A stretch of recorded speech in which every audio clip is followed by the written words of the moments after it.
Assalamualaikum warahmatullahi wabarakatuh. Nama saya Indah Ratnasari dengan NIM 20410502011. Saya dari kelas Ekonomi Syariah 3. Di sini saya akan menyampaikan materi dari mata kuliah Ekonomi Makro Islam dengan dosen pengampu Bapak Dr. Abdul Wahid Nafis, LCMI. Jadi saya akan membacakan materi tentang pengangguran dan solusi ekonomi. Sebelum kita jauh membahas tentang pengangguran, bagaimana kira-kira solusi ekonomi Islam dalam mengatasi pengangguran yang ada, lebih baik kita mempelajari dulu apa sih itu pengangguran. Pengangguran itu adalah, menurut Sadono Sukirno, suatu keadaan di mana seseorang yang tergolong dalam angkatan kerja dan ingin mendapatkan pekerjaan tetapi belum dapat memperolehnya. Dan secara singkat, pengangguran adalah keadaan di mana orang ingin bekerja namun tidak mendapatkan pekerjaan. Dan menurut Iskandar Puntong adalah penduduk yang tidak bekerja tetapi sedang mencari pekerjaan atau sedang mempersiapkan suatu usaha. Nah, dari pengertian Sadono Sukirno dan Iskandar Puntong, saya menarik kesimpulan bahwa pengangguran adalah keadaan di mana seseorang tidak memiliki pekerjaan, baik pekerjaan tetap maupun pekerjaan sampingan. Dan bisa dikatakan seseorang itu tidak memiliki penghasilan atau belum memiliki penghasilan. Nah, setelah kita membahas tentang pengertian, mungkin dari semuanya sudah berangan-angan, jadi seperti itu ya pengangguran. Selanjutnya adalah kita akan membahas mengenai faktor-faktor penyebab terjadinya pengangguran. Ada 6 faktor penyebab terjadinya pengangguran. Yang pertama, sedikitnya lapangan pekerjaan yang menampung para pencari pekerja. Jadi pada aspek pertama itu adalah lapangan pekerjaan yang sedikit dan banyaknya orang yang sedang mencari pekerjaan. Yang kedua adalah keahlian yang dimiliki oleh si pencari pekerjaan. Jadi pencari kerja ini belum terlalu ahli dan memiliki bidang yang lebih dalam pekerjaan tersebut. Yang ketiga adalah kurangnya informasi. Jadi pencari pekerja itu terlalu santai dan terlalu belum mendapatkan informasi secara cepat bahwa telah dibuka lapangan pekerjaan. Dan yang keempat adalah kurang meratanya lapangan pekerjaan. Sering sekali pekerjaan itu terbuka di daerah perkotaan saja dan bukan di daerah desa. Jadi kurang meratanya lapangan pekerjaan itu adalah salah satu penyebab adanya pengangguran dan banyaknya pengangguran. Yang kelima adalah masih belum maksimalnya upaya pemerintah dalam memberikan pelatihan kepada warganya atau kepada masyarakat. Dan yang keenam adalah budaya malas. Jadi dalam diri pekerja atau dalam diri seseorang itu malas sekali untuk mencari pekerjaan. Kira-kira 1 kali, 2 kali kita mencari pekerjaan, setelah tidak ada rasa timbul malas untuk mencari pekerjaan. Nah, itu beberapa faktor yang timbul akibat banyaknya pengangguran. Nah, selanjutnya kita akan membahas mengenai jenis-jenis pengangguran. Jenis-jenis pengangguran dibagi berbagai macam. Yang pertama adalah pengangguran terbuka, yang dimaksud adalah tenaga kerja yang sungguh-sungguh tidak bekerja. Jadi si pekerja benar-benar tidak mempunyai pekerjaan. Yang kedua adalah pengangguran tersembunyi, yang dimaksud adalah tenaga kerja yang tidak bekerja secara optimal karena suatu alasan tertentu. Yang ketiga adalah setengah menganggur, yang dimaksud adalah tenaga kerja yang tidak bekerja secara optimal karena tidak adanya lapangan pekerjaan. Jadi yang nomor 3 ini atau poin 3 ini itu adalah pekerja yang misalkan pekerjaannya itu adanya cuma beberapa hari kerja, terus habis itu hari kedepannya tidak. Jadi itu yang dimaksud dalam pengangguran jenis setengah penganggur. Yang selanjutnya adalah pengangguran musiman. Yang dimaksud ini adalah tenaga kerja yang tidak bekerja karena terikat pada musim tertentu. Biasanya ini terjadi pada tenaga kerja seperti pertanian dan perikanan.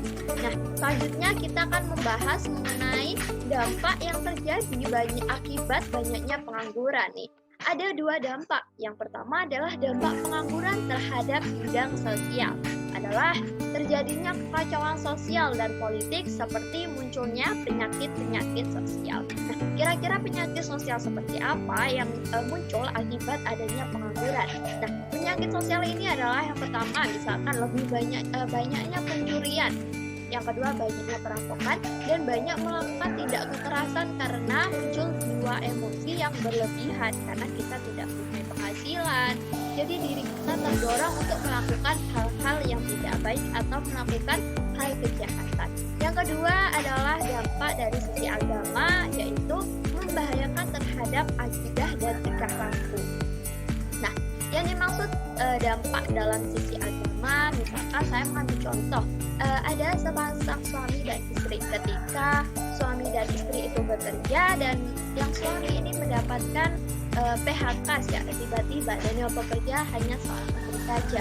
Nah, dari kedua orang ini kemungkinan besar akan terjadi pertikaian karena sang istri merasa sang suami tidak memberikan nafkah kepadanya. Nah, ini adalah salah satu dampak dari pengangguran dari sisi agama. Nah, mungkin itu adalah dampak pengangguran secara singkatnya dan masih banyak lagi dampak-dampak yang buruk akibat timbulnya pengangguran. Jadi seperti itu. Selanjutnya adalah kita akan membahas mengenai solusi alternatif pengangguran dalam ekonomi Islam. Nah, di dalam Islam, negara berkewajiban memberikan pekerjaan kepada mereka yang membutuhkan sebagai realisasi atau program kerja dari pemimpin, yaitu dalam bidang politik ekonomi. Nah, penguasa akan dimintai pertanggungjawaban terhadap rakyat yang dimilikinya. Seperti Rasulullah SAW secara praktis senantiasa berupaya memberikan kesempatan pekerjaan kepada rakyatnya. Hal tersebut disinyalir oleh Al-Quran dan juga hadis. Nah, dalam ajaran Islam, orang mukmin diwajibkan untuk bekerja.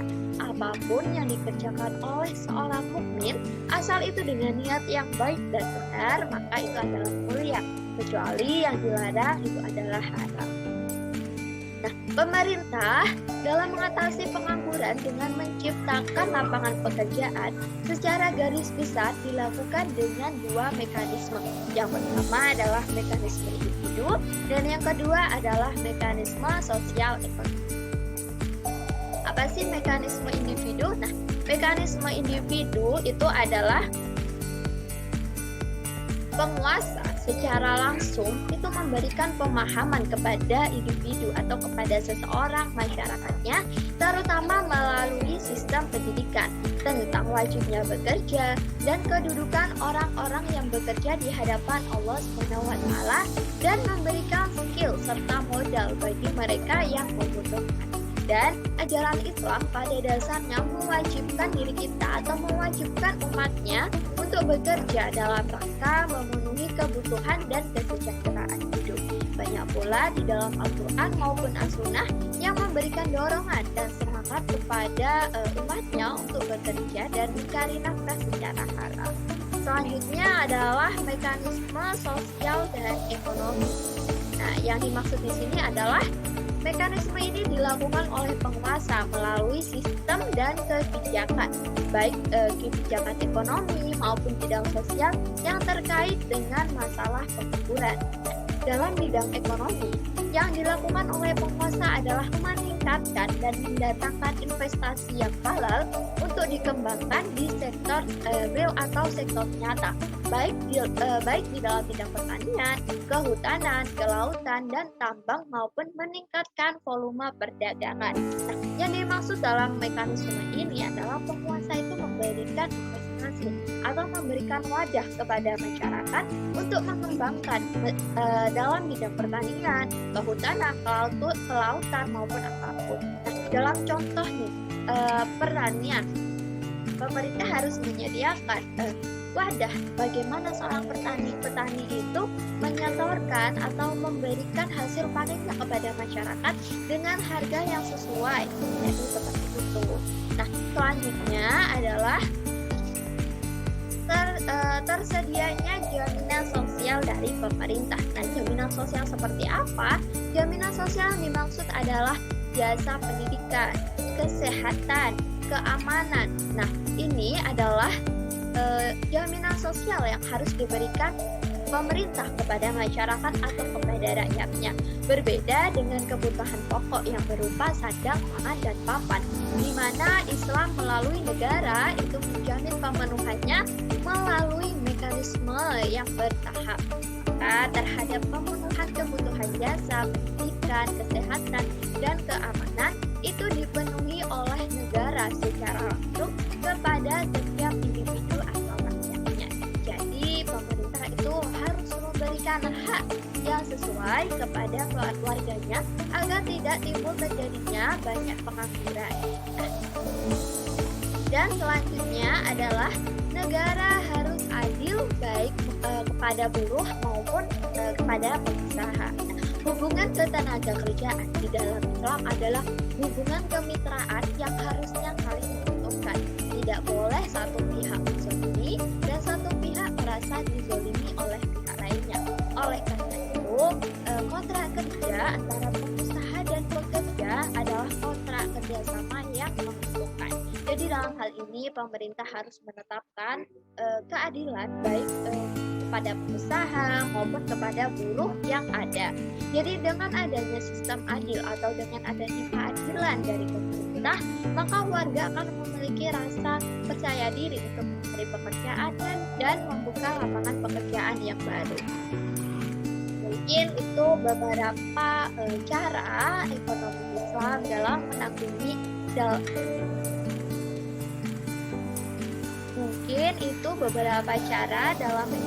Islam dalam menanggulangi pengangguran yang ada.